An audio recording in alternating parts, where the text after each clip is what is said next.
Okay, so if you will recall last week in chapter 3 that Paul had been instructing the Corinthians not to esteem or to honor any of their teachers, one over the other, and that included himself and Paul in that. And so in chapter 4, what he's going to do is he's going to tell them how they should view those teachers. And so in the first two verses, he starts out by saying, instead of thinking of these men as leaders of different groups, you should be thinking of them first as servants of Christ and then as stewards of God. So the word that he used here for servant literally means an under-rower in a multi-oared ship, which is one who is in the lowest level of a Roman slave galley, if you will. So those people were considered to be the lowest of the low, but they were just working as a member of a team. And so that is the idea that Paul is trying to get across to the Corinthians regarding himself and these other teachers. The second word he uses there is stewards of the gospel. And a steward is the highest ranking servant of a master. And so in that position, he is completely trusted by the master. He is expected to carry out the responsibilities he's been assigned exactly as they were assigned. And so, again, Paul is saying that he and Apollos and the others were responsible for teaching the gospel just as they had received it from the Holy Spirit. They weren't to change it in any way. They weren't to add anything to it or take anything away from it. And that goes away, if you remember, that goes along with what he said in chapter 3 when he talked about the responsibility that teachers had and that they had to be very careful because what you teach has an effect on those that are your students. And so with that in mind, in verses 3 through 5, he's going to say that he's not concerned about the Corinthians' opinions of him or of his teaching. Now, I think we have to take this in the context in which is said. Remember that some of the Corinthians were very disparaging about Paul's teaching. They were questioning whether he was an actual apostle. And so while Paul is not saying that he's not accountable to anyone for what he teaches or what he does, I think what he is saying is that since God appointed him, since he's God's servant, since he's God's steward, that he is ultimately responsible only to God for the things that he does and the things that he teaches. And so God is really the only one that can truly judge him in his teaching. He is, again, I don't think he's he goes on and says he can't even judge himself objectively. And I think that's something that obviously all of us can say about ourselves, that we can't judge ourselves objectively. But the point is that God is the ultimate judge. He's the only one that can make the final decision about us. He has all the facts about us. He has all the knowledge. He goes on here and says he even knows our thoughts. And so he's the only one that is qualified to judge us in terms of whether we served God faithfully and in terms of our salvation. And so I believe that is what he's saying. Now, before we, go too far and get the wrong idea, I'm not saying that there are not times when we have to judge. Paul himself is doing a lot of judging in this letter, but the final judgment is what he's talking about here. The ultimate judgment is what he's talking about here. And we're not qualified to do that. Only God is qualified to do that. So let me ask if there's anybody who has any questions about that before we move on, or any thoughts on that before we move on.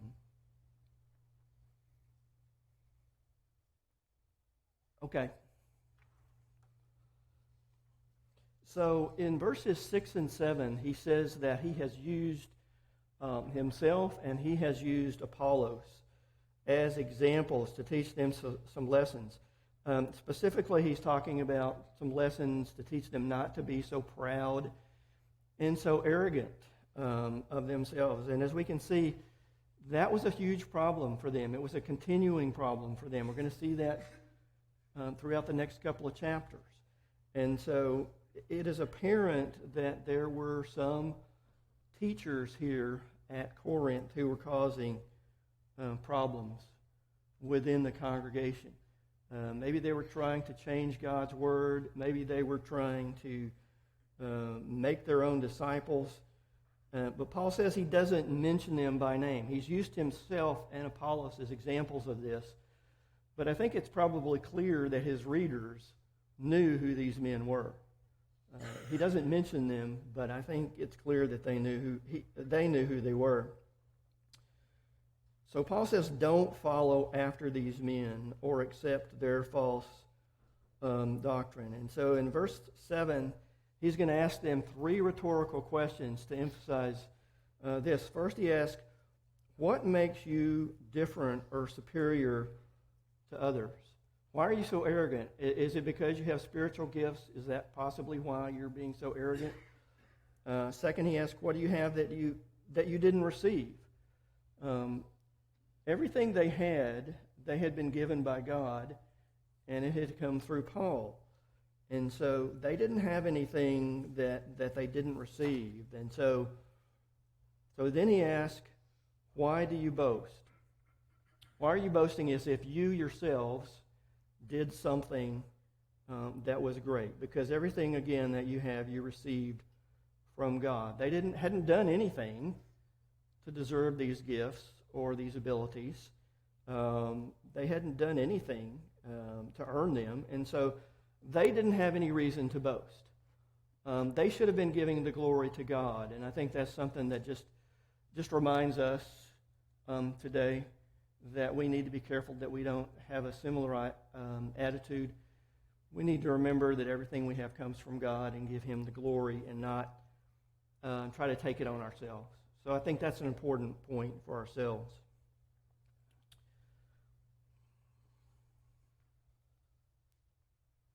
Okay.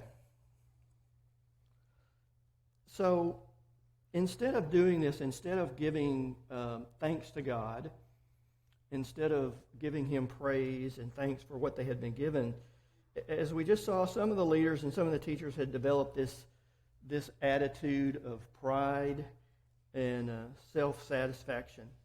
Do you have a comment over here? I'm sorry. I didn't. That's all right. I just wanted to mention in verse 6, before we abandon that. Yes, sir. Is the fact that he mentions that he's talked about these things so that they would know not to go beyond what is written. Yes, sir. Here he's talking specifically about go beyond what is written about different preachers and different personalities. But I think that's a good biblical principle for everything. Absolutely. We have to be bound by what is written in the Word of God and make sure that we have authority for everything we do, either general or specific authority for it, but we have to make sure that we're bound by what's written. Yep. That's an excellent point. Thank you for bringing that out. And I do believe that you're right. In the context, I do think he's talking about this pride and separating into these groups, but it is a definite principle that absolutely applies to anything that we look at in the Word of God and how we apply it. Anything else? Okay. So in verse 8, again, he's going to continue, I think, this kind of thought. We had seen that some of those teachers, they had developed this pride and this self-satisfied attitude.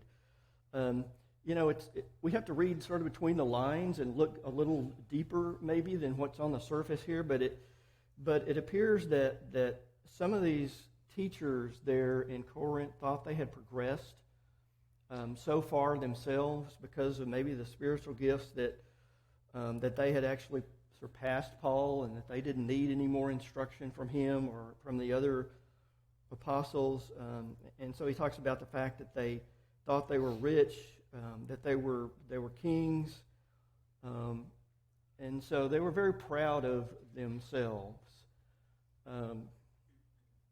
In fact, I think what we see is that they were still very spiritually immature, and that they were very spiritually weak instead. And he's going to talk about that in just a minute. It reminds me of the church at Laodicea, who thought they were rich, but in fact they were poor. Brother Dick.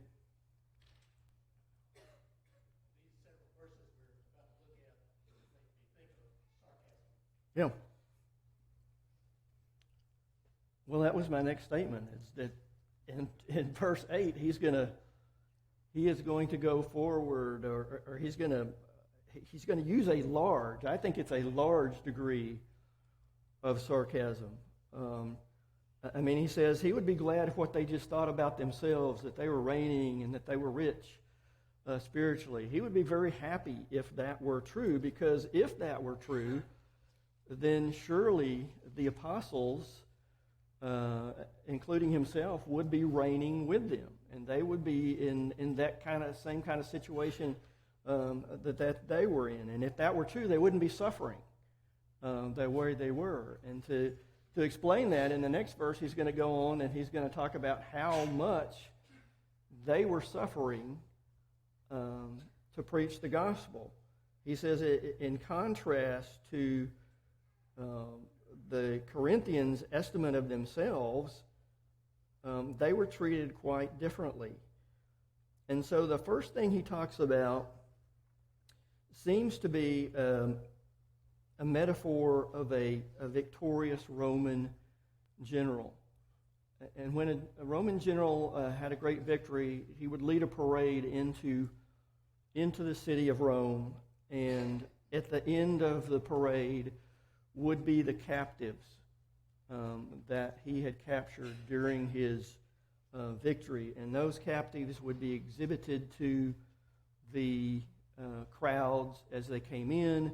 And then at the end, what would happen to them is that they would be thrown to the wild animals in the arena, or they would be forced to fight as gladiators. And so they would meet their end, basically, is what he was saying. And so he says the apostles were a lot like that. We know that they all suffered great persecution. Obviously, Paul did. They were exhibited before crowds. We certainly know that some of them were put to death, and if tradition is true, then we know that all of them except John were probably put to death. And so, because of that, he makes this ironic contrast in verse 10. He says, "You see us basically as fools, but you see yourself as wise. You say we are weak, but you are strong. You say we are despised by men, while you are honored by men." And so, if that were not enough, he goes on in verse 11 and says, the apostles didn't have sufficient clothing or food. He says they were beaten and they were persecuted. Again, we have plenty of examples of that in Paul's life. He says they had no permanent home. They were constantly traveling, weren't they? They were constantly traveling to different places to preach the gospel. So they didn't have any place they really called home that they could settle down in. And they worked to earn their own living while they were preaching the gospel. So, and we know Paul did that even while he was at Corinth. And so they had a very difficult life, which is an apparent contrast to the way the Corinthians were seeing their lives. But in return for this treatment, he says that the apostles blessed those who cursed them. They were patient with those who slandered them. They were considered scum or garbage. They were the rejects, basically, considered to be the rejects of society. So the apostles had a very difficult and very different life than what the Corinthians had. And so they were actually following the example of Christ, if you will, in the way that they put up with persecution, the way they endured persecution, gave us an example of how we should do that. And so I think Paul is trying to get the Corinthians to see the same thing, that is the attitude of humility that they had and the attitude that we as Christians should have. Okay, so let me pause there again and see what Mr. Jim has to say. So this is a very intriguing passage. I think of in America, there's a term that's often used called the Christian bubble. Mm-hmm. Echo chamber, maybe something related to that. Yeah. And so this is not a rhetorical question. I'm very curious to answer. Is this a situation where Paul was, encouraging them to understand that the Christian life is one of suffering? It's not one of popularity. It's not one of riches. It's one of, he talks about the honor of suffering, the blessing of suffering, the same way that Jesus did. And of course, we know Jesus said, if you're going to follow me, it's going to be rough stuff. I'm not quoting him there, but we all understand all those scriptures that talk about that. So I'm intrigued that this is a situation where he's saying, looks like you've got it all together here. Look at all the praise you're getting. Christianity is an easy life in your community. In fact, you're making the best of it. Well, let me tell you, reality is that that's not the way it should be or is. And if you want to really know how it is, look at those of us that are kind of leading the way in this, kingdom growing movement.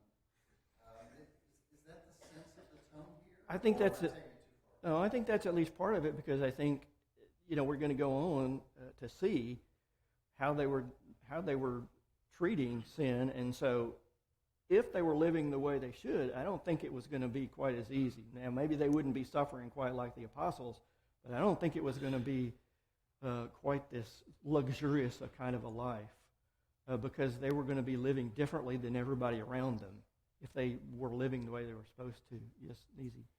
Well, I was also thinking of the state of our country and what's going on, and that this is a very, sobering passage. And I have often thought, we train up our kids to really understand the persecution that may come. And I think that, as I look to where our world is and how much it's changed in the last few years, I just think that that's a hard, it used to be that Christians might be honored for doing honorable things, but I think as the worldview changes, even in churches that are accepting homosexuality, we are now, bigots and haters, and, good is being called evil and evil is being called good. But this is more of what we can expect. I think in the past we could expect, well, we're doing the honorable thing and people will see that it's honorable. But I think as things change, we're not going to be viewed as honorable. That it is going to be more like what, we're seeing, here in Corinthians. Yeah, I agree with you. Unless things change, we're definitely headed in that direction. Brother Dabney? I always like what I see in verse 10 here, where Paul says, in the New American Standard, we're fools for Christ's sake. Yeah. Contrasting the type of life, the direction of life that he's talking to the Corinthians about. Yeah. And that reminds me that when the Master walked this earth, he said at one point, wisdom is vindicated by her deeds. And that should make us stop and think, what road am I directing my life down? Does it go down a road that ultimately exudes wisdom, or is it foolishness, the road that I'm going down? And that's the decision point that he puts in front of them here.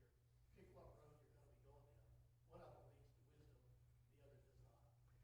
Yeah, I think that goes back to what we talked about earlier at,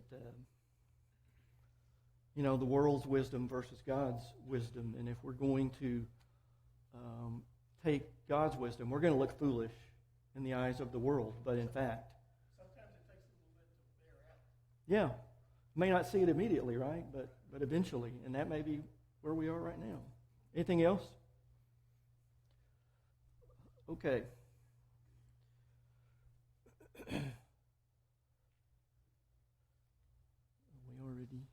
did that. Okay. So in verse 14 down through 21, he's going to appeal to them as his spiritual father. He says, despite all he had endured, his purpose in doing all this and saying all this was not to cause them shame, but to warn them and to correct them. And he did that because they were his children. It actually shows how much that he loves them by the way he was doing it. And he reminds them that he was qualified to do this because he was their spiritual father. He was the one who had initially taught them the gospel. So it didn't matter how many people came in after and taught them. He was the one who had initially taught them. And so he had the right and he had the duty, I think, to correct them as his father. Remember, when he first came there, he had been there 18 months. He had been there a year and a half. And so I think he knew a lot of these people pretty well. And so he had a very close relationship with a lot of them. And so since he was their spiritual father, he basically says that they should be like children. They should imitate him as their father. And so he says in verse 17 that he's going to send Timothy to them to remind them of all this. He's going to remind them of what Paul taught while he was there. He's going to remind them that not only what Paul taught, but how he acted, and that his teaching and that his actions were the same. And he's going to, I think, try to get them ready, if you will, for Paul's visit, because he's going to go on and say he's coming.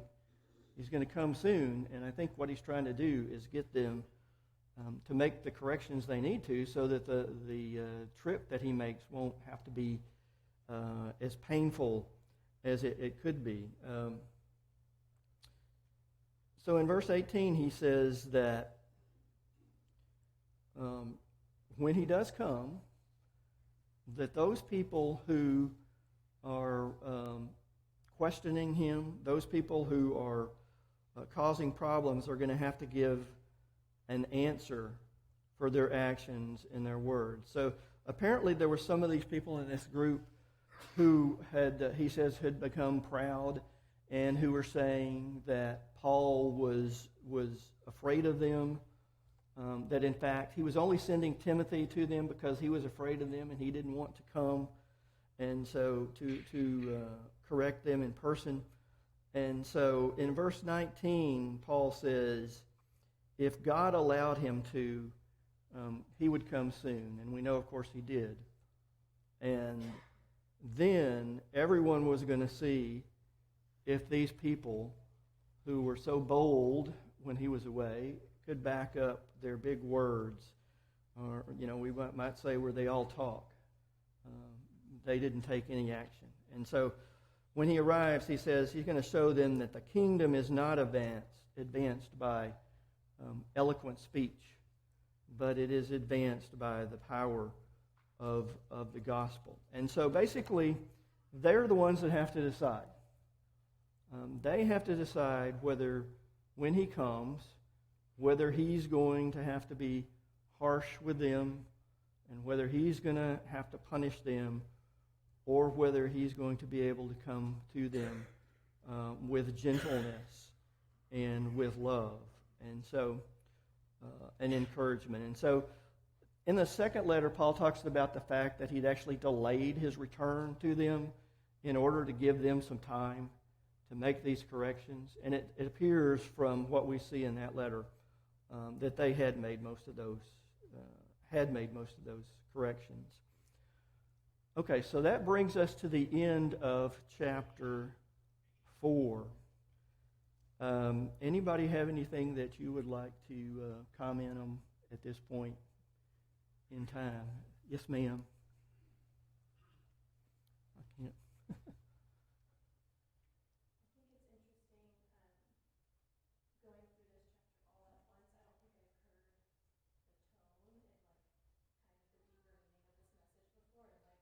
Mr. Gagne said with the sarcasm,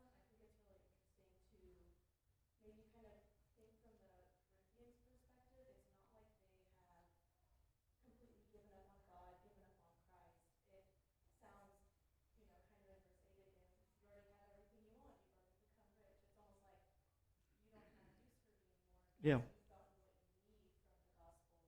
And it makes me think of this idea of wanting salvation through Christ, but not sanctification, where it feels really good to accept what makes me right and that feeling of security, but not wanting the true gospel, which is becoming more like Christ, Yeah. because you understand the depth of what he's done for you. And I think, again, just talking about our culture today and the things that we can fall prey to, I think that's a big temptation of saying, I already got the message that I want to get from preachers and people trying to help me understand God and his love for me, but I think I'm good with step one, where I get the good stuff, and then I feel good and fluffy, and I become rich, and then kind of leaving the second half behind, where I actually have to make changes because God has called me to living more like him. I think that's difficult in our day and age. Yeah, I think that's a really good point, and I think I do think that's throughout the whole letter. Basically, he's saying, you think you're so good, but you're still weak. You're still doing things in your life that you shouldn't be doing, and so while you may have obeyed the gospel, you haven't really made the changes that you need to change. You still have a lot of work to do, and I think that we can do that too. Exactly. I think we can say, well, I go to church every Sunday and I sit in my pew and everything, but there's more to it than that, isn't there? So, yes, sir. I think Chandler has said this, but I'm just trying to more speak what I think it's saying. Sure. And so I was just going to see if I was right or wrong. So, like, I think about this today, like, an example for me would be like, I have a lot of friends in the world who listen to like McCasland or even C.S. Lewis. He's an older, I guess, more reformed thought of Christianity that essentially, I think there's a lot of good things from each one of those gentlemen sometimes, but like then there's some things where it's like it's not what the Bible says. Right. So what I see a lot of the times, even for myself, is like you're craving, I guess, something new that you haven't heard before, but it almost comes across here like, well, you already were rich, so why are you seeking something more than what you already had? And I don't know, creating something new. Is that kind of the same vein of thought? Like basically they had kind of had this thing, and then somebody else, maybe unintentionally, intentionally, it's different in each one of these men. Like I'm not going to say that they're just purposely trying to like turn people away, because I Yeah. don't think some of them that was their intent, but they just were wrong on something. I don't know. Is that kind of I think they were just self-satisfied. They just gotten to the point where they thought, I've done everything I need to do, and, I'm good, and so I don't need to do anything else. Like I say, I don't need to become more like Christ. I've got everything, and I'm in a saved condition, and I can just go along with the status quo. Trish has something I think she wants to say.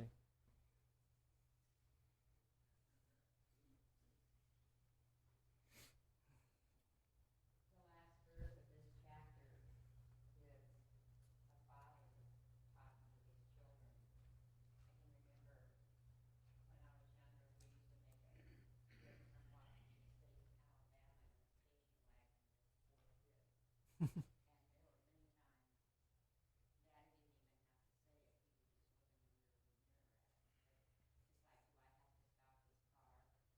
Yeah. so you'll listen to me? And that's what he's telling these people. Are you going to straighten up before I get here, or am I going to have to run over you to the car? Yeah. We're going to see who really has the power, right? We're going to see if your talk is really, you can back your talk up, or if I'm going to have to show you who's the boss. Jim?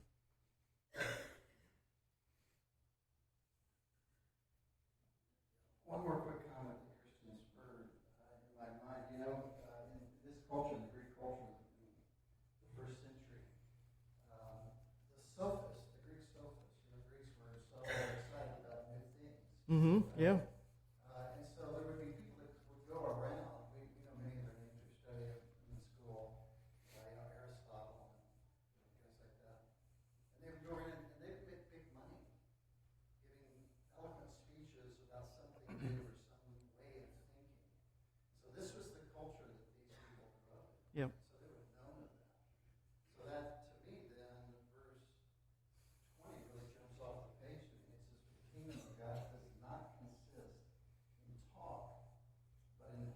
Yeah. I can see that culture being very enamored with that kind of thing. And frankly, Higley mentioned, and I'm not going to name other names, I think we live in a culture where we're very enamored, very impressed with people that are great speakers and have something new to say, right? Yeah. And so that may be one of the dangers he's talking about here. That you're so impressed with people that think they've already got it figured out. They're already saved. So now they're going to spend their time telling you how wonderful that is, without really thinking about, okay, let me humble myself and continue to grow. Yeah. Like Paul and Apollos and Timothy and those examples were. So anyway, thank you for letting me. No, I think those are good points. I think back to the very beginning, we talked about the Greek philosophy and how impressed they were with that, and eloquent speakers. So I think that's a very good point. Okay, we're going to move on to chapter 5. Okay, so in chapter 5, he's going to talk about the second major problem that existed in the congregation, and that is the sexual immorality that existed within the church there. In verses 1 and 2, we see that there was a member of this congregation who was living with his father's wife. And apparently he was still worshiping with the congregation there like everything was okay. The congregation didn't care, he didn't care. And further, this was well known. This was well known to everyone in the congregation, and it was well known, apparently, to those outside of the congregation. Most commentators think that this man had married his stepmother, and that perhaps his father had died, and that so his stepmother and he were fairly close to the same age. I don't know if that's true or not. I don't really think it matters. What we see is that obviously in the environment that the church there in Corinth found itself in, sexual immorality was going to be a continuing problem for this congregation. And he goes on and says, this situation, even in this environment, this situation is so offensive that not even the immoral Gentiles of the city condone it. They find it to be shameful. And in fact, it was illegal under Roman law, and the Greeks considered it to be incest, and so it was repugnant to them. And then, of course, the Jews should have known better, because the law of Moses specifically prohibited this kind of relationship. And so both the Jews and the Gentiles in the congregation should have opposed this relationship. So instead of that, what we see is that they hadn't exercised any kind of discipline at all. And so in verse 2, he says, they had become arrogant and puffed up. I don't know if you can sort of sense the frustration that Paul has with these people. I think at this point, how many times has he said they're arrogant and they're puffed up, or they're proud of themselves? And so I think he's very frustrated with them. It almost seems like he's asking them, how can you continue to be so arrogant and proud of yourselves in a spiritual sense when you're allowing this flagrant sin to exist within your group? So I think there's a degree of amazement in his comment here, that he's just amazed that they're allowing this to happen if they claim to be Christian. So the reason why would they allow this to happen? Well, some people think that they had a misconception about God's grace, and that perhaps God was going to forgive them for this sin without them ever having to stop. And he had to address that idea in the letter to Romans, that sin was actually producing more of God's grace. So he had to address that in Romans. So maybe that's the idea that they had here. Dick? Trying to understand how this could be, and I think it's healthy for us to recognize that such a thing might happen in the world of any of us under certain circumstances.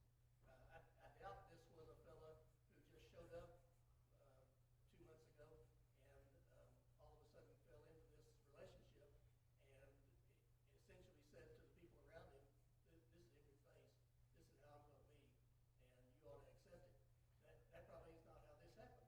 This likely, I'm guessing, was somebody that they'd known for 20 years among their congregation who had been accepted and been good in a number of different ways, and his circumstances of life led him to a situation where he got this relationship that he took on that he should not have taken on, and found words to explain it to people around him.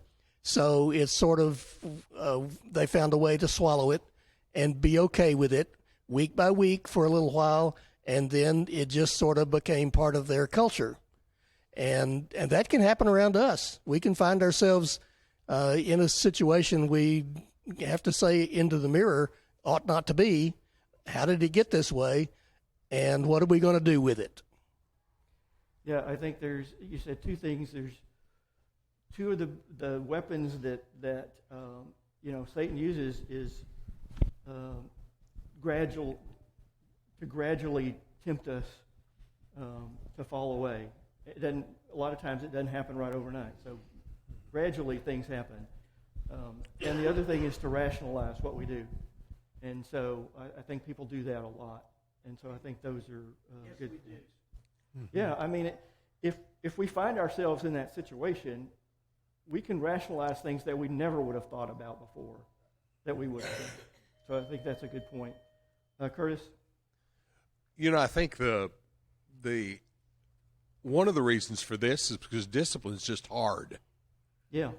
It is hard to cut yourself off from a brother who has, in effect, cut himself off from you by the fact that he severed his relationship with God. And it is easier, and I think you see this in most congregations, it's easier just to let something slide than to really take a stand on it, because there are feelings that get hurt. There are relationships that are in there that very often when you discipline somebody, you wind up losing other people because of that. That doesn't mean you ought not to do it. It just means it's always hard. And that may be one of the reasons they've kind of let this slide better than they ought to. The problem with Corinth is they're carnal. Yeah. And this is a situation in which the Apostle Paul is pointing out a particularly egregious problem to see how they'll respond to it. In fact, in 2 Corinthians 2, it points out that he did this to see if they would be obedient in all things, because they're so carnal. If they won't take a stand on this, they're probably spiritually gone. But if they will, then this shows that there's life in the congregation. And I think that's an important thing to understand about this whole situation in chapter 5. Good point. Aaron? We're called to walk a difficult path between two extremes. On the one hand, we have this kind of tolerance that goes on, and the internet's a terrible place where you can read about things that happen very much like this in churches across the country, where someone has a problem of this nature, and maybe not this exact situation, but instead of casting the person out, they circle the wagons. They protect that person and vilify the accuser instead of taking care of the problem. But on the other hand, like Curtis was saying over in 2 Corinthians, we see Paul's point to all of this is to produce godly sorrow. And so at the same time, we're called to walk the same path as our master did when he told the woman, "Neither do I condemn you. Go and sin no more." And that's a difficulty that we also have, is that once we have, in our minds, cast somebody out, we also have to be open to taking them back in and letting the past be the past. Yeah, and he's going to talk about that in this next section. I think all that y'all have talked about, he's going to go on and talk about. So let's look at it just briefly. He's talked about what they weren't doing. Now he's going to talk about what they should have done. Whatever their reasoning for not taking this action,